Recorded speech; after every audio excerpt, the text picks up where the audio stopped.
Hey guys, let's talk about a history of event marketing. I am a big history buff. I really find it interesting. Last week we talked about the difference between event planning and management and event marketing.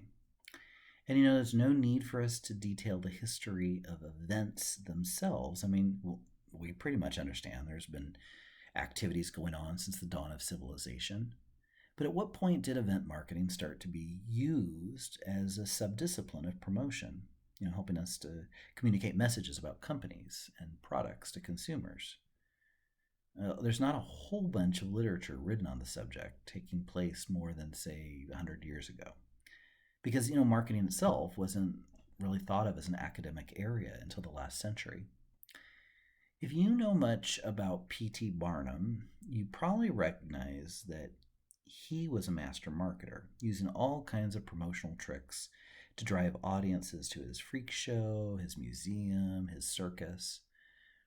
That's all promotion driving to an event. But where Barnum kind of innovated in event marketing is he tried some techniques like such as offering previews on the street with some of his animals, or creating mini events that allowed people to sample what was to come under the big top. So, in a way, this was like early guerrilla marketing. He would surprise people on the street and then draw them in because it would help them understand by having a mini event.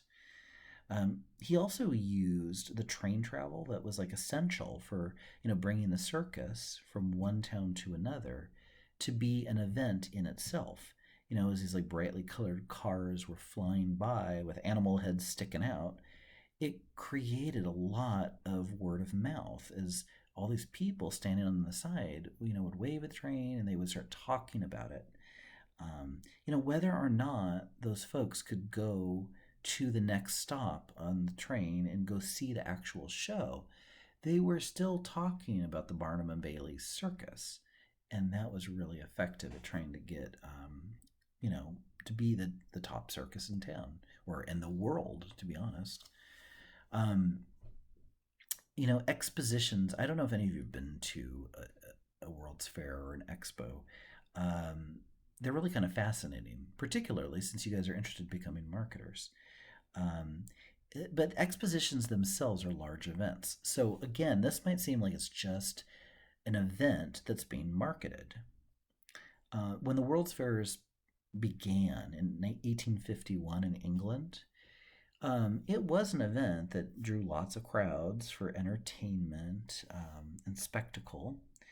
But in truth, it also served as a marketing platform for participating companies like Schweppes. That was where it was kind of introduced, and it was the official beverage of the fair. Even more importantly, this first World's Fair was kind of designed and largely funded to help promote Britain as a nation. America followed suit a number of times. The Columbia Exposition of 1893, that was held in Chicago, and was generally considered the most grandiose of all the World's Fairs. It was notable for pioneering a lot of event marketing. A number of new brands were introduced at the fair using experiential techniques. And I've posted a link to a short video on Canvas for you all to watch. And you'll learn more about why this historical occasion really made waves in using the events themselves to educate, inform, and ultimately drive conversions. Now, most people are not going to Disneyland for the food. It's just, you go for the rides, the overall experience. But, in the early days when they didn't have as many rides, one of the attractions that would draw crowds was a pancake house run by the Aunt Jemima brand. Now, this approach is going to be culturally insensitive and it's not going to fly in 2021. But it was really innovative in a lot of ways in that you still see a lot of restaurants or stores or experiences at high traffic places like an amusement park being sponsored by a brand. So Quaker Oats, who owned the brand of Aunt Jemima, they surely ran this restaurant not, they ran it for building long-term brand equity for the pancake mix, not just for the short-term gain of dining revenue. And I think that's really important to think about when you're creating, larger events. There's opportunities to be doing like event marketing where you're creating these experiences that are meaningful.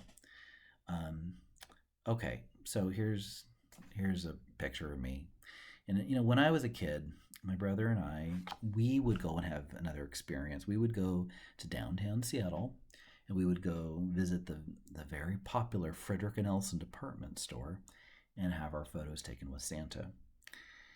And yes, it was definitely a revenue generating event unto itself, right? They're making money off those photos. But I don't think that's the primary reason they were doing this. I think they were looking at what other companies like Macy's were doing. And I think, like other upscale retailers, they use the opportunity more so to drive customers into their stores during the holiday shopping period so they could purchase Christmas and Hanukkah gifts.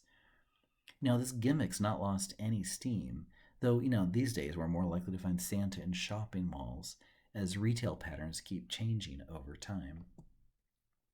There's countless examples I could share, but I'm hoping these stories illustrate kind of what separates event marketing from managing an event, as well as how event marketing really can stand out among other types of promotion. These meaningful experiences really do help us think about brands in a different way that you can't quite get from other types of promotion. So in the next video, we're going to spend some time considering some consumer behavior and how that idea of marketing, how that relates to this event marketing approach. Okay, thanks for joining me. If you got any questions, just let me know.